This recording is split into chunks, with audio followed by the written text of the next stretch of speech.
Sementara itu pemirsa, gempa bumi berkekuatan magnitudo 6,0 mengguncang Kabupaten Poso, Sulawesi Tengah pada Minggu 17 Agustus 2025. Meski tidak berpotensi tsunami, guncangan kuat membuat warga panik dan berhamburan keluar rumah.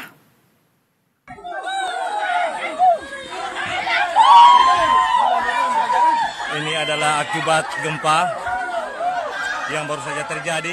Di Desa Masani, gereja Elim yang tengah direnovasi roboh seketika saat ibadah Minggu sedang berlangsung.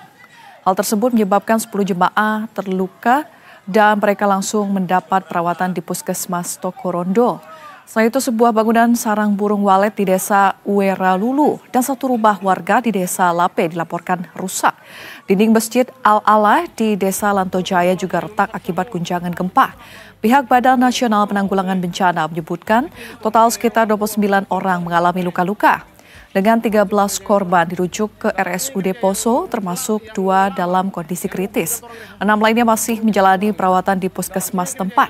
Hingga kini proses pendataan pengungsi dan kerusakan bangunan masih berlangsung. Atas kejadian ini masyarakat diminta tetap waspada terhadap potensi gempa susulan serta menjauhi bangunan retak.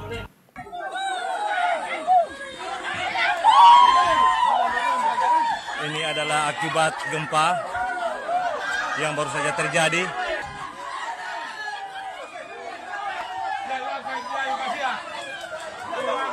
Ini kasihan.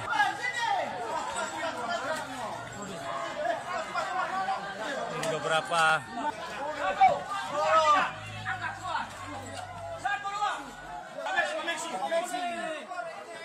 Ya, pemirsa, untuk mengetahui update terkini, kita sudah bersama dengan Akris Fata Yunus, selaku Kepala Pelaksana BPBD Sulawesi Tengah.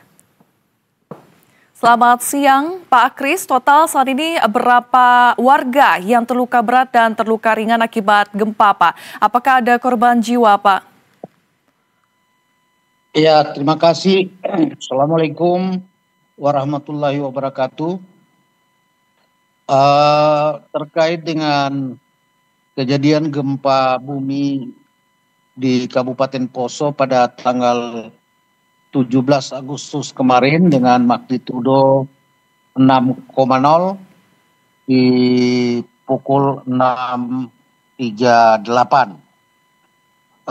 Sampai dengan saat ini dari 15 korban yang dinyatakan luka berat yang dirawat di Rumah Sakit Umum Daerah Poso.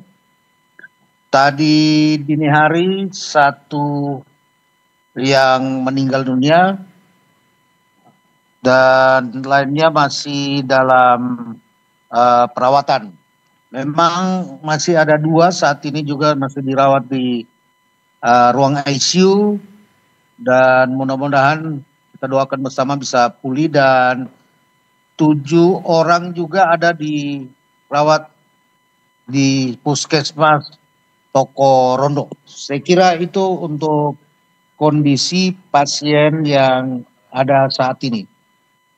Oke, ada yang dilarikan ke rumah sakit dan juga ke puskesmas. Pak Akris, apakah saat kejadian gempa banyak warga yang masih berada di dalam rumah, Pak? Dari 9 desa yang terdampak terhadap gempa bumi ini, sebahagian memang ada rumah yang rusak dan termasuk satu gereja yang terjadi korban yang rusak, yang sakit parah. Jadi korban parah itu ada pada saat kejadian umat pada saat ada di gereja. Untuk saat ini, untuk jumlah rumah rusak, saya kira kami masih dalam proses pendataan, namun jumlah yang ada saat ini masih kurang lebih 30-an sampai 40. Tetapi tim RTC, BPBD Provinsi dan teman-teman dari BPBD Kabupaten Poso lagi melakukan pendataan. Untuk masyarakat yang mengalami trauma, khususnya yang rumahnya rusak, saya kira saat ini mereka sebahagian besar itu membuat tenda tersendiri di samping pekarangan rumah, termasuk juga ada beberapa tenda yang dibangun oleh teman-teman dari BPBD Kabupaten Poso. Namun untuk pengungsian secara besar sampai saat ini belum ada yang terlihat di 9 desa, namun memang pengungsi itu masih setempat-setempat di lokasi pekarangan rumah masing-masing. Saya kira bencana gempa yang terjadi di Poso ini kurang lebih hampir sama yang terjadi di Palu, Sigi, Donggala, dan Parigi Motong di tahun 2018. Karena gempa ini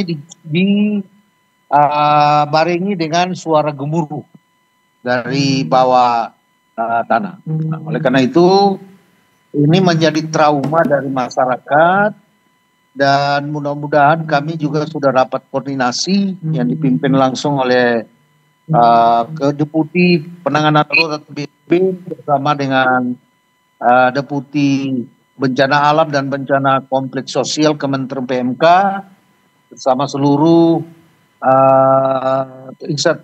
OPD terkait di provinsi, dan juga bersama Ibu Bupati Poso bersama Forkompinda, Dandim, dan Kapolres, sehingga insya Allah hari ini bantuan dari BNPB itu sudah menuju ke Kabupaten Poso, dibawa oleh Direktur Infrastruktur Darurat dengan menggunakan pesawat dini hari, tiba jam 7 pagi ini. Sekarang lagi perjalanan menuju Poso, karena salah satu kebutuhan utama mendesak adalah rumah sakit, tenda darurat rumah sakit.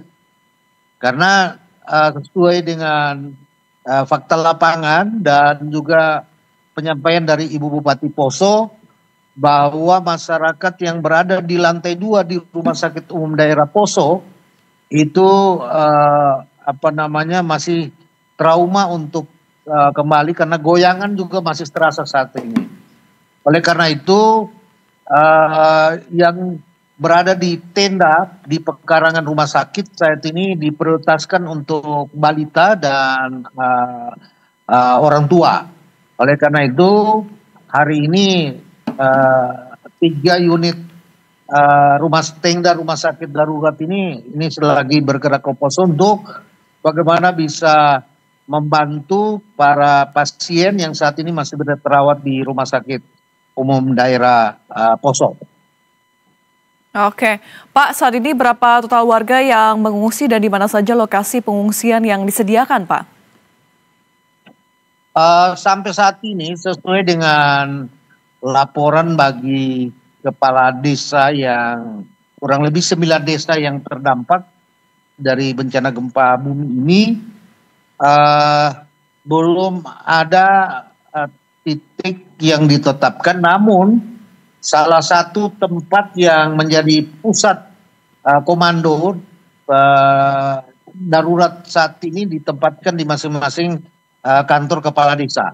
Itu baik di Desa Masani, Desa Towu, Desa Rega, Desa Tangkura, Desa Lape. Jadi saya kira 9 desa ini sudah menjadi posko penanganan darurat gempa bumi yang terjadi kemarin.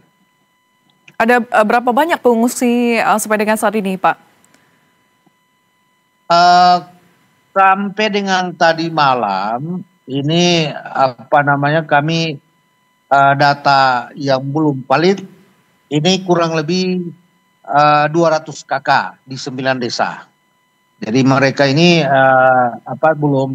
belum berani kembali ke rumah masing-masing sambil menunggu.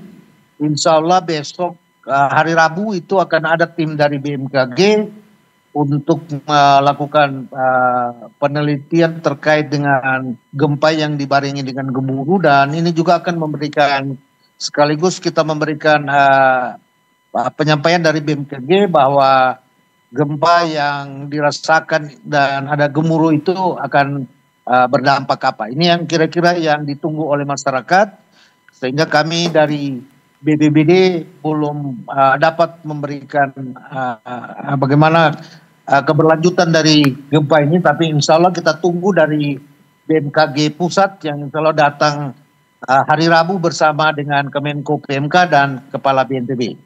Oke, ada 200 kakak yang terdampak Pak, dan juga sebetulnya apa saja yang dibutuhkan saat ini oleh para pengungsi, dan kira-kira imbauan apa nih dari pihak BPBD untuk warga di Poso Pak?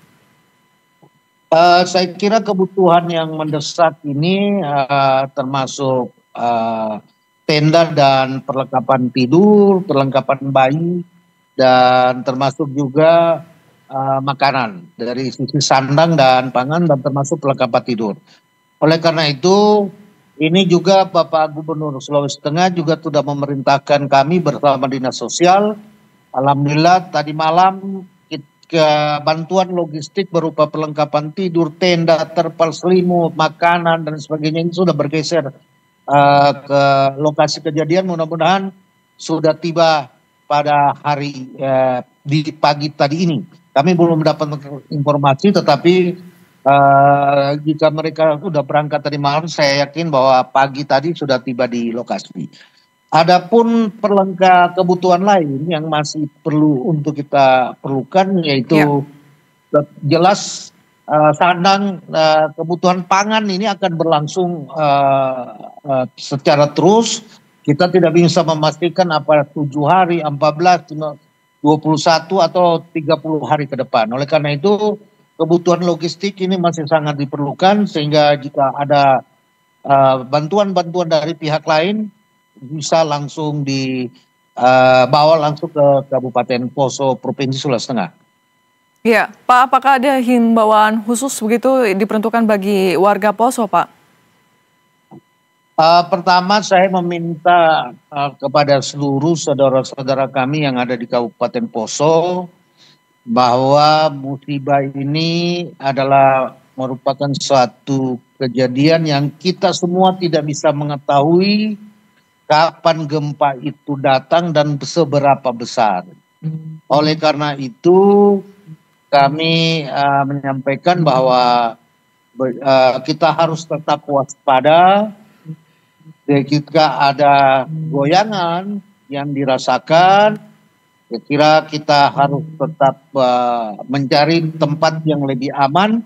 Jika di dalam rumah kita merasa tidak aman, kalau ada peluang untuk bisa keluar, kita keluar untuk mencari tempat yang terbuka. Oleh karena itu, kira ini kita masih tetap waspada karena kita masih merasakan ada goyangan gempa yang terasa sampai saat ini, dan tentunya kita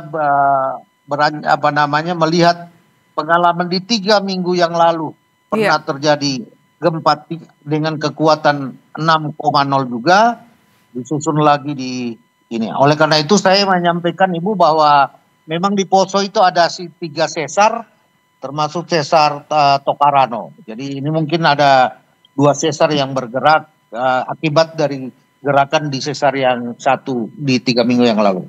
Baik, Pak Akris, terima kasih banyak. Kami turut prihatin dan semoga Poso ini segera lekas pulih. Terima kasih atas waktu dan informasinya Pak Akris Fatayudus selaku Kepala Pelaksana BPBD Sulawesi Tengah. Salam sehat selalu, Bapak. Selamat sehat, salam tangguh.